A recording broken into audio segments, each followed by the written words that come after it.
Book of Mosiah Chapter 13. And now, as I said unto you, that after King Mosiah had done these things, he took the plates of brass, and all the things which he had kept, and conferred them upon Alma, which was the son of Alma, yea, all the records, and also the interpreters, and conferred them upon him, and commanding him that he should keep and preserve them, and also keep a record of the people, handing them down from one generation to another, even as they had been handed down from the time that Lehi left Jerusalem. Now when Mosiah had done this, he sent out through all the land among all the people, desiring to know their will concerning who should be their king. And it came to pass that the voice of the people came, saying, We are desirous that Aaron, thy son, should be our king and our ruler. Now Aaron had gone up to the land of Nephi. Therefore the king could not confer the kingdom upon him. Neither would Aaron take upon him the kingdom. Neither were any of the sons of Mosiah willing to take upon them the kingdom. Therefore King Mosiah sent again among the people, yea, even a written word sent he among the people. And these were the words that were written, saying, Behold, O my people, or my brethren, for I esteem you as such. For I desire that you should consider the cause which ye are called to consider. For ye are desirous to have a king. Now I declare unto you, that he to whom that the kingdom doth rightly belong hath declined, and will not take upon him the kingdom.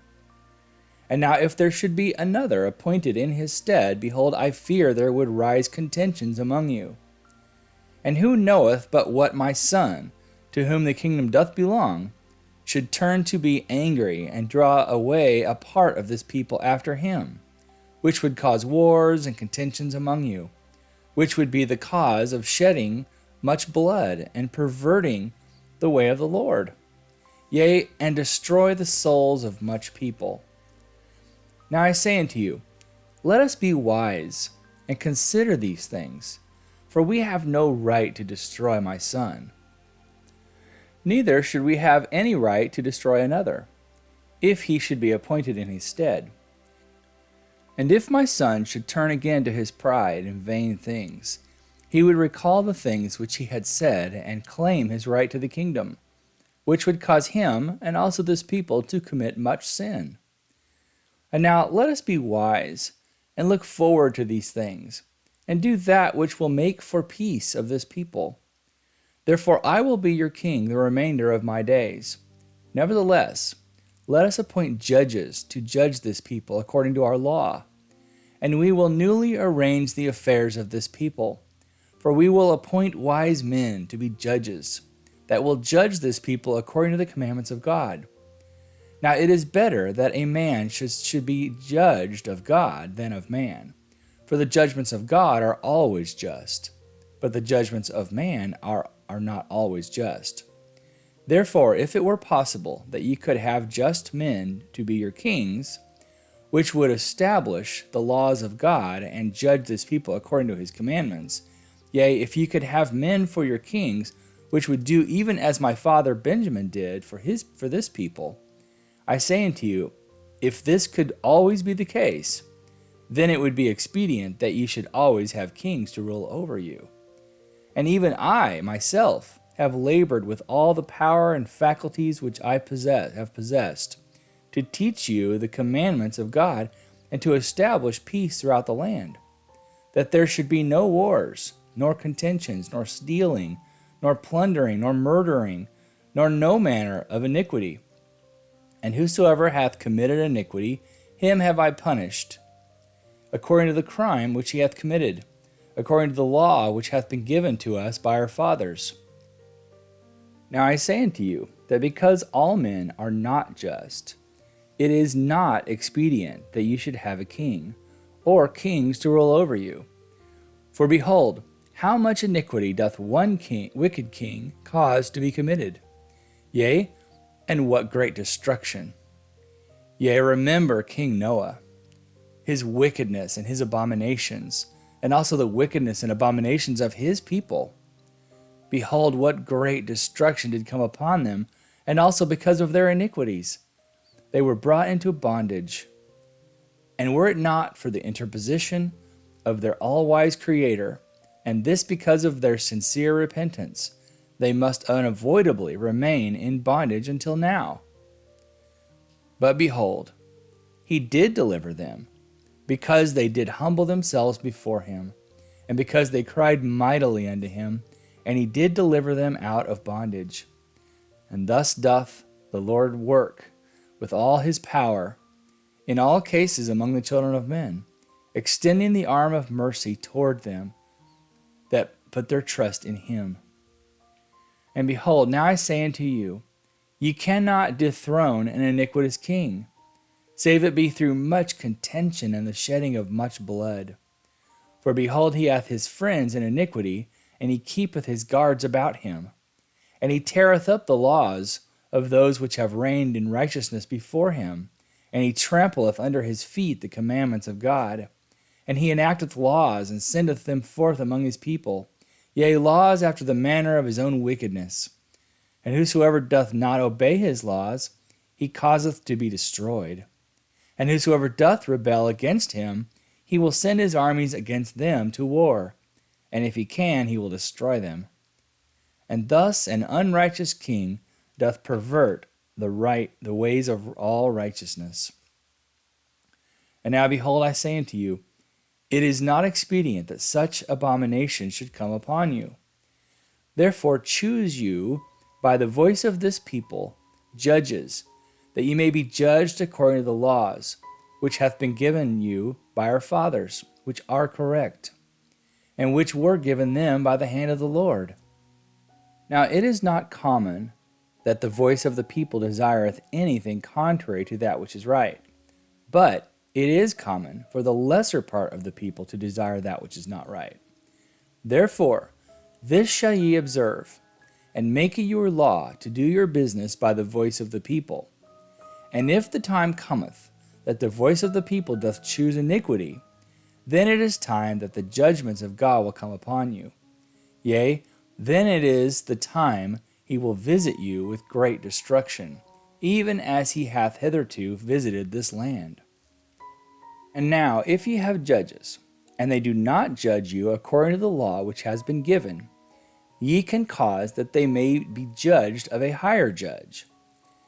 If your higher judge doth not judge righteous judgments, ye shall cause that a small number of your lower judges should be gathered together, and they shall judge your higher judges according to the voice of the people. And I command you to do these things in the fear of the Lord. And I command you to do these things that ye have no king. That if these people commit sins and iniquities, they shall be answered upon their own heads.